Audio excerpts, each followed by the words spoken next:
guys about is business.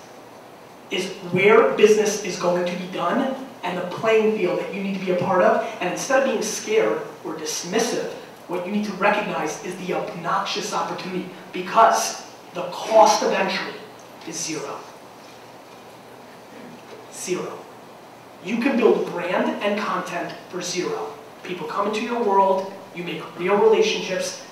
What I know is this though.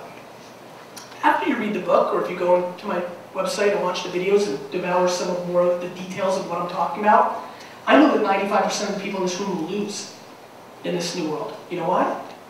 Because they're not willing to work hard enough. Because what I know is this, we got real soft.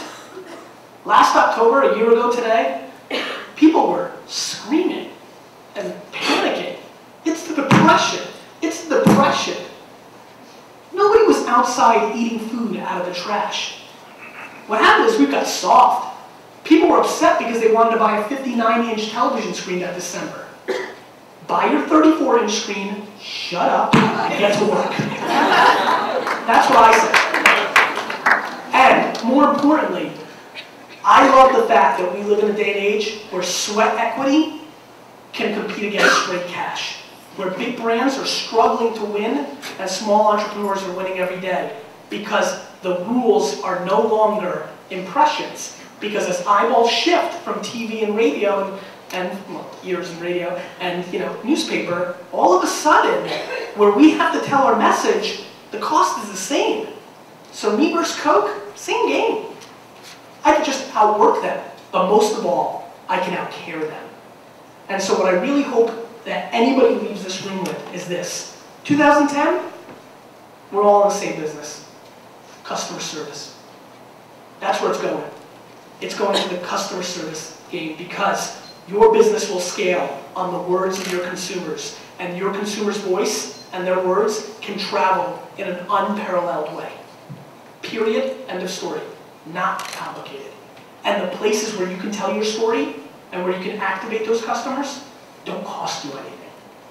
See, social media, by the way, it was called Web 2.0 2 years ago, and next year it's going to be called media.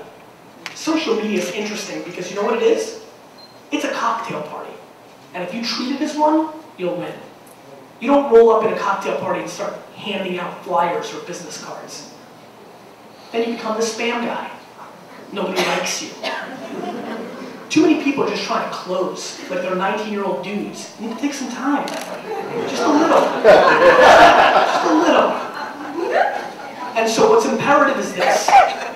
What's imperative is to understand what's happening here, which is this.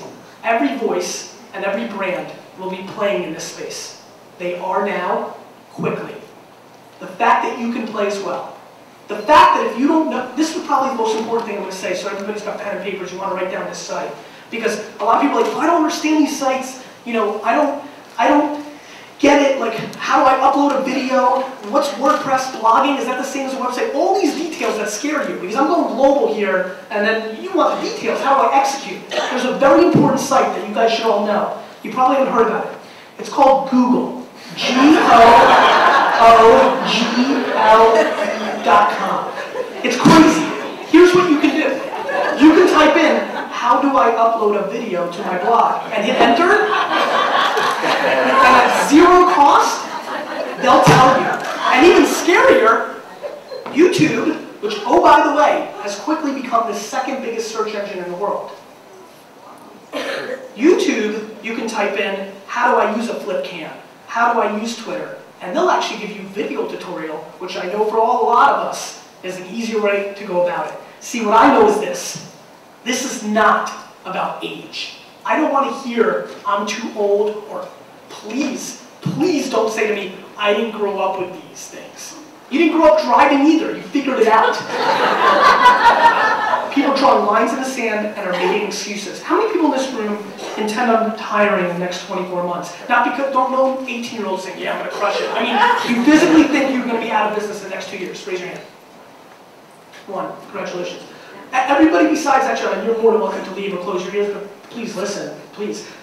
Everybody else needs to pay attention real fast and real hard, because the landscape is moving so quickly. These things are happening fast. 5 years ago, no Twitter. 5 years ago, it's called thefacebook.com. and it was for just college kids and you needed a .edu. Mobile is coming very quickly, my friends. Every one of you is going to have to understand the mobile game because it is going to be the player. Next year, I'll be standing up here and I'm going to be talking to you about Google Wave. And I'm going to be talking to you about dailybooth.com and why Tumblr is important and why Ustream and live video is the game and why augmented reality in your iPhones and Android is important. All this jibber jabber that you guys are completely dismissing right now, like, screw that. I get it. But the fact of the matter is this. The eyeballs are shifting and they're going one place and they're going into computers. And do you know how fast it happens? Who, by the way, buys desktop computers anymore for their home? I mean, think about how fast that happened. You buy a laptop at the highest cost. Soon it's going to be tablets. Things will continue to change. They always have. Just like when you didn't want to have a cell phone. Just like when you said you'd never have a Facebook page. Just like when people used to smoke right next to you in the airplane. Culture is shifting. It's happening quickly. What happens when every place you go has wireless internet? Because it's coming. How does that impact the game? How does that impact people's buying decisions? What happens when I take out my iPhone? And by the way, this one's really close, and this one's going to freak you guys out. When I look at somebody as if I was taking a picture, and we used augmented data to understand the face recognition of the person, and it tells you everything about this person. No more lying, fellas, if you're married. Sucks, right? So, you know, these things are coming, and they're coming fast. They all lead to one place. The truth wins, and bad loses. Now, that sounds great. There's plenty of bad things. All the silly things that our grandparents did, all the wrong things they did, lost. Lost in history. Everything that we do, known forever. Which is why I tell everybody, and why the first video I ever made about business and the movements and all this stuff was, legacy is greater than currency. Every business decision I make today is strictly based on knowing that my grandkids and my great-grandkids are going to know everything I did. And the quicker people think about that and understand that, the quicker they're going to run better businesses. See, what I know is that I won more money on betting that my book would be on the New York Times bestseller list than I did in getting the darn advance.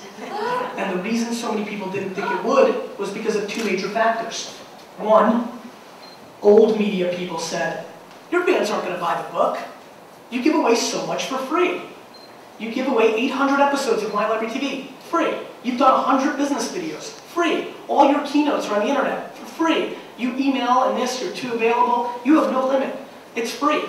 All the new media people told me it wouldn't do well because they've seen all the other social media experts' books not do well.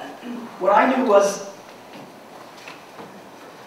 that I had real relationships. What I know is that you guys are all living in a new economy, and it's called the thank you economy. What I know is that people bought not only one book, but 6 or 7, because they were thanking me. They were thanking me for the 800 free episodes.